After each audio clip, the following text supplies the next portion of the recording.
नमस्कार, मैं हूं कंचन और आपने देखना शुरू कर दिया है गोपालगंज की खास खबर को पब्लिक टाइम्स पर। आइए बिना देरी किए जानना शुरू करते हैं आज की खास खबरों को विस्तार से।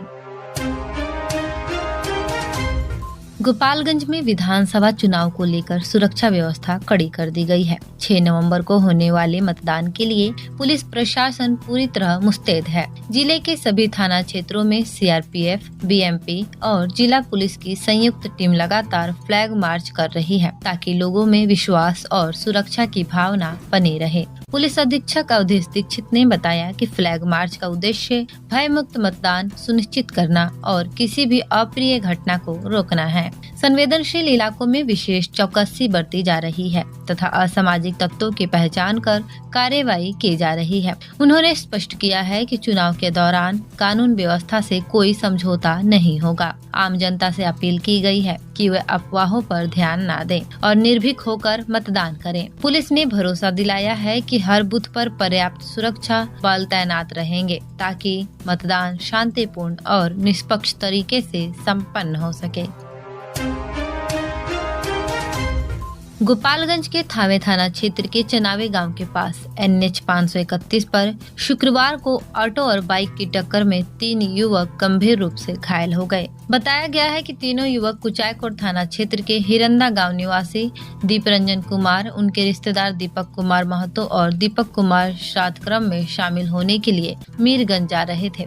रास्ते में उनकी बाइक एक ऑटो से टकरा गई। हादसे में तीनों युवक बुरी तरह से घायल हो गए। सूचना मिलते ही डायल 112 की टीम मौके पर पहुंची और घायलों को सदर अस्पताल के इमरजेंसी वार्ड में भर्ती कराया गया। प्राथमिक उपचार के बाद डॉक्टरों ने उन्हें गोरखपुर रेफर कर दिया। पुलिस ने बताया कि तीनों युवक एक ही बाइक पर सवार थे और किसी ने भी हेलमेट नहीं लगाया था। यातायात नियमों की अनदेखी ही हादसे की मुख्य वजह बनी है।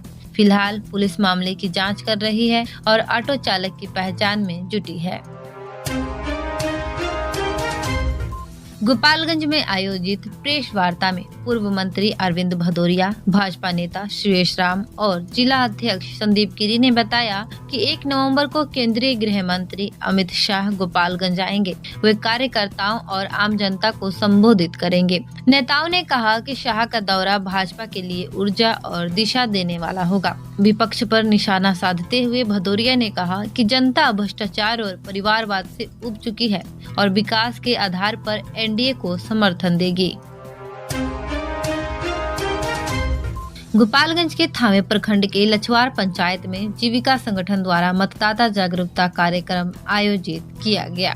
कार्यक्रम में सैकड़ों महिलाओं ने भाग लेकर 6 नवंबर को पहले मतदान करने का संकल्प लिया। महिलाओं ने पहले मतदान फिर जलपान का नारा बुलंद किया और लोगों को मतदान के प्रति प्रेरित किया। जिला प्रशासन और स्वीप कोषांग के तहत ये अभियान मतदान प्रतिशत बढ़ाने के उद्देश्य से चलाया जा रहा है। गोपालगंज में शनिवार को नेता प्रतिपक्ष तेजस्वी यादव जिले के 5 स्थानों मोहम्मदपुर, माझा, जादवपुर, सब्बिया और मुशहरी बाजार में चुनावी सभाओं को संबोधित करेंगे। राजद के प्रधान महासचिव इम्तियाज अली भुट्टो ने बताया कि सभाओं की तैयारियां पूरी कर ली गई हैं। महागठबंधन के अन्य नेता भी मौजूद रहेंगे। तेजस्वी यादव की सभाओं को लेकर कार्यकर्ताओं में उत्साह है और प्रचार प्रसार जोर पकड़ चुका है।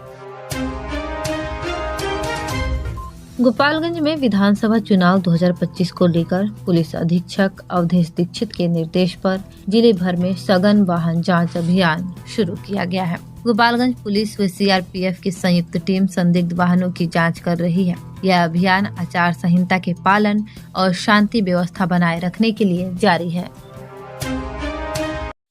दिवाली का धमाका ऑफर आ गया है जिम्मी सेल्स पर। अब घर की हर जरूरत पूरी कीजिए जबरदस्त छूट के साथ। मिलेगा 50% तक की छूट, साथ ही 10% GST डिस्काउंट और हर खरीद पर पक्का गिफ्ट। पाए 26,000 रूपए तक का कैशबैक और 5 लाख रूपए तक का हेल्थ कवर भी। सिर्फ इतना ही नहीं, एक EMI माफ और 0% फाइनेंस की सुविधा भी। तो देर किस बात की, दिवाली का असली मजा लीजिए जिमी सेल्स से। सबसे भरोसेमंद इलेक्ट्रॉनिक स्टोर चैन सिवान, गोपालगंज और मीरगंज में। मुसाफिर हुंडई अब आपके शहर गोपालगंज और सिवान में भी। अब हुंडई का कार लेना हुआ और भी आसान।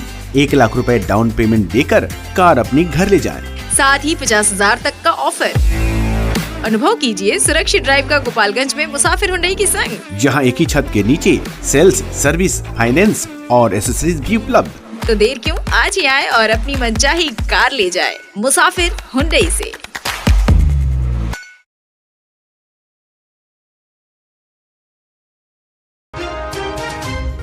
गोपालगंज में भारत निर्वाचन आयोग ने वीडियो कॉन्फ्रेंसिंग के माध्यम से प्रेक्षकों की बैठक की। आगामी विधानसभा चुनाव की तैयारियों की समीक्षा करते हुए आयोग ने निष्पक्ष, पारदर्शी और शांतिपूर्ण मतदान सुनिश्चित करने के निर्देश दिए। बैठक में सुरक्षा व्यवस्था मजबूत करने, संवेदनशील बूथों की पहचान और मतदाता जागरूकता पर विशेष जोर दिया गया। गोपालगंज के हथुआ एसडीपीओ आनंद मोहन गुप्ता ने कुचायकोट विधानसभा क्षेत्र के पंचदेवरी प्रखंड के संवेदनशील बूथों का निरीक्षण किया। उन्होंने जनता से संवाद कर विश्वास बहाली का प्रयास किया और सुरक्षा व्यवस्था की स्थिति की जानकारी ली। प्रशासन ने बताया कि चुनाव को शांतिपूर्ण, निष्पक्ष और भयमुक्त माहौल में कराने के लिए सुरक्षा के कड़े इंतजाम किए गए हैं। गोपालगंज के माजागढ़ प्रखंड के कौसैया पंचायत में बाढ़ से टूटी सड़क की मरम्मत पंचायत की मुखिया रागनी मिश्रा ने फ्यूम पाइप लगाकर कराई। सड़क टूटने से विद्यालय जाने वाले छात्रों और विधानसभा चुनाव में तैनात मतदान कर्मियों को परेशानी हो रही थी। मरम्मत से अब लोगों को राहत मिली है। ये सड़क दियरा गौसैया स्थित बेसिक विद्यालय के पास बाढ़ में क्षतिग्रस्त हो गई थी। गोपालगंज में विधानसभा चुनाव को निष्पक्ष व भयमुक्त माहौल में संपन्न कराने के लिए प्रशासन सख्त निगरानी में है। जिले में 18 फ्लाइंग स्क्वाड और 18 स्टैटिक सर्विलांस टीमें सक्रिय हैं। अब तक 4.17 करोड़ रुपए मूल्य की शराब, कैश, सोना चांदी और मादक पदार्थ बरामद किए गए हैं। शुक्रवार को श्रीपुर में 17.25 लाख रुपए नकद जब्त हुए। प्रत्येक जांच की वीडियोग्राफी और सीसीटीवी मॉनिटरिंग की जा रही है। डीएम पवन कुमार सिन्हा ने बताया कि सभी विधानसभा क्षेत्रों में गतिविधियों पर सख्त नजर रखी जा रही है और निगरानी और तेज की जा रही है। गोपालगंज के कुचायकोट थाना क्षेत्र के बलिवंत सागर गिरिटोला गांव में शुक्रवार की शाम भूमि विवाद को लेकर दो पक्षों में हुई हिंसक झड़प में दिल्ली में तैनात डीएसपी तारकेश्वर गिरी सहित 4 लोग घायल हो गए। घायलों में तारकेश्वर गिरी और उनके पुत्र अभिषेक गिरी की हालत गंभीर बताई जा रही है। दोनों को पहले कुचायकोट स्वास्थ्य केंद्र और फिर गोपालगंज सदर अस्पताल से गोरखपुर मेडिकल कॉलेज रेफर किया गया। बताया गया कि डीएसपी तारकेश्वर गिरी छठ पर्व की छुट्टी पर अपने पैतृक गांव आए थे, जहां पुराने भूमि विवाद को लेकर फिर से तनाव बढ़ गया। मारपीट और चाकूबाजी में दोनों पक्षों से 4 लोग घायल हुए। सूचना पर पहुंची पुलिस ने घायलों को अस्पताल भेजा और स्थिति नियंत्रण में की। थाना अध्यक्ष मुकेंद्र कुमार ने बताया कि मामले की जांच जारी है और गांव में शांति बनाए रखने के लिए पुलिस बल तैनात की गई है। तो यह थी आज की खास खबर में अपना साथ बनाए रखने के लिए आपका बहुत बहुत धन्यवाद। आपका दिन मंगलमय हो।